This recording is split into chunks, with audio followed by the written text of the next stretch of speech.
He didn't throw the acid in rage. He poured it slowly, with certainty. Acid doesn't just burn skin, it teaches you how quietly a life can be destroyed. My face survived, the woman who trusted him didn't. People expect screams after acid. They imagine chaos, sirens, hands shaking, voices breaking. But what they don't tell you is this: sometimes the body survives before the mind understands what happened. I didn't cry in front of him. I didn't ask why. I didn't collapse into explanations that would change nothing. The acid had already done its work, and not just on my skin. Silence became my first bandage. Not forgiveness, not denial. Silence because speaking would have meant accepting the version of me he tried to erase. This isn't a story about recovery the way people like to hear it. There is no triumph music here. Only observation. Only the slow understanding of what it means to live after someone you trusted decides your pain should be permanent. My name is Elena. That matters less now than it used to, but once it meant something to me. When the acid touched my face, there was no dramatic moment, no screaming, no collapse, just a sharp, irreversible understanding that something permanent had begun.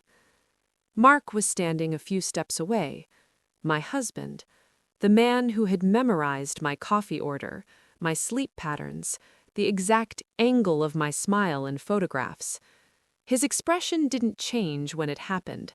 That still haunts me more than the pain. People think acid announces itself loudly. It doesn't. It arrives quietly, like a decision already made long ago. The burning wasn't immediate the way movies show it. First came confusion, a heat that felt unreal, like my skin was reacting to something my mind hadn't caught up to yet. Then the smell, sharp, metallic, final. I remember thinking, not screaming, this is happening. Mark didn't rush toward me. He didn't panic. He didn't even step back. He watched, the way someone watches a process they've already accepted. My hands moved on instinct, but my voice stayed trapped somewhere deep in my chest. Sound felt useless. Sound wouldn't undo what was already eating into me. Later, when doctors spoke, when bandages covered what remained, I understood something cruelly clear. The acid had touched my face, but it had been poured much earlier, slowly, over months of lies I had mistaken for routine. I couldn't look at mirrors, not because of what I might see, but because of what I wouldn't.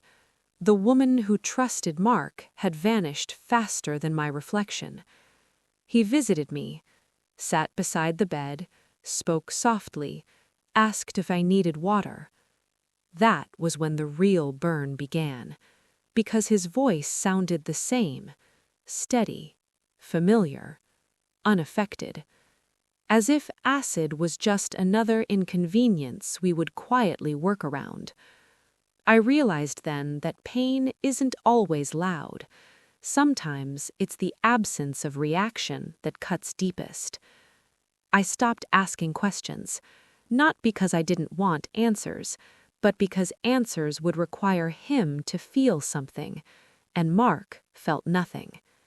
Silence settled into me naturally, like scar tissue forming before the wound fully closed. I didn't plan it. I didn't choose it. It simply arrived, the way survival instincts do when the body knows screaming won't save it. The acid kept burning, on my skin, in my awareness, and somewhere in that quiet hospital room, I understood this wasn't the end of something. It was the beginning of learning how damage can look calm, polite, and painfully familiar. Mark returned to his routines quickly. That should have been my first real clue about the kind of man he was, but by then, clues had stopped shocking me. He woke up early, showered, shaved carefully. folded his towels the same way he always had. The man who poured acid on his wife still cared about symmetry. When he spoke to me, his voice never cracked. No hesitation, no urgency. He used my name the way people use punctuation, necessary but empty. "Elena, do you need anything?" I watched him closely then, not with love, not even with anger, with the kind of attention you give something dangerous once you understand what it is. He never asked how I felt, only what I needed. Bandages, medication, silence. He was efficient about my suffering. The nurses avoided looking at him. They looked at me instead, their faces filled with a sympathy that felt misplaced. They thought the damage was visible. They were wrong.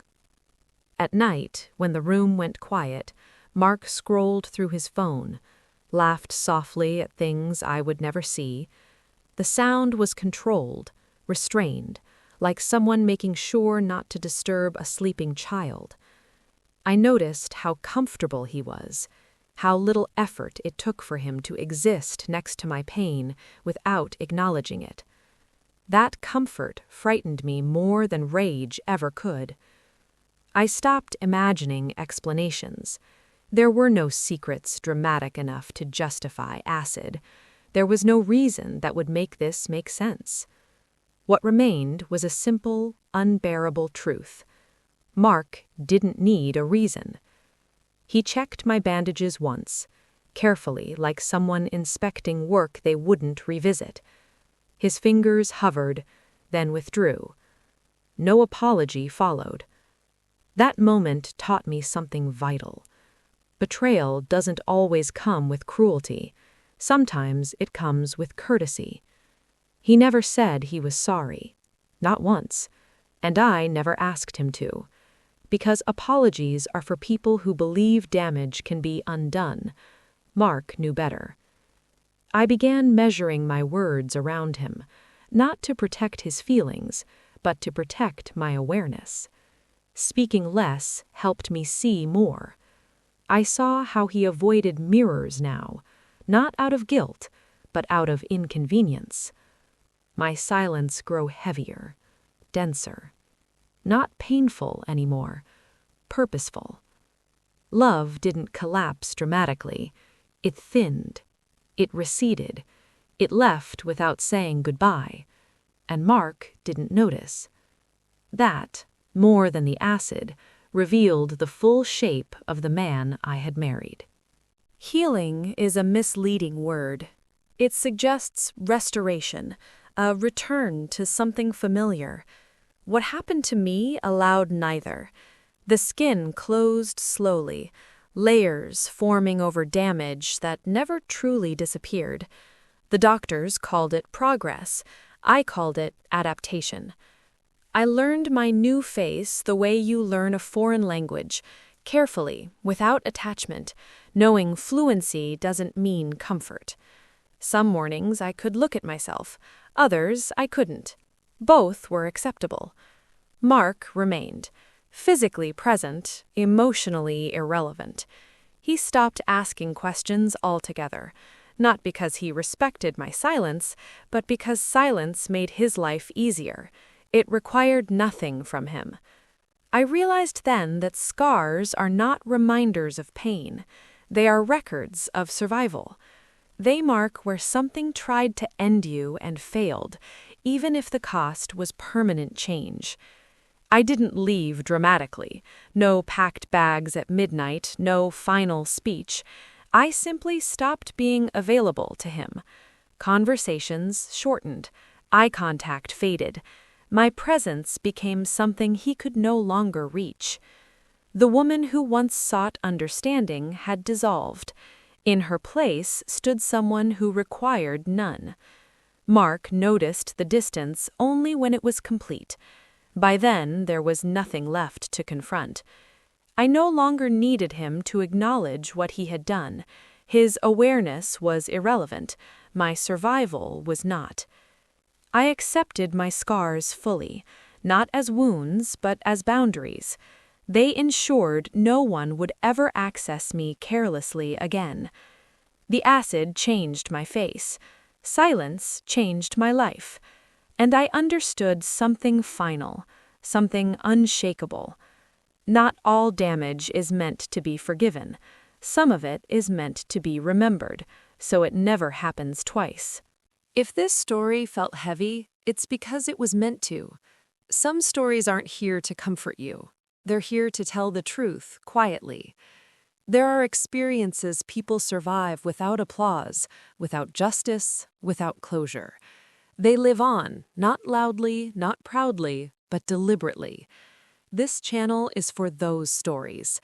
If you've ever learned the hard way that silence can be a form of strength, if you've ever walked away without explanation because awareness mattered more than revenge, then you're already part of this space.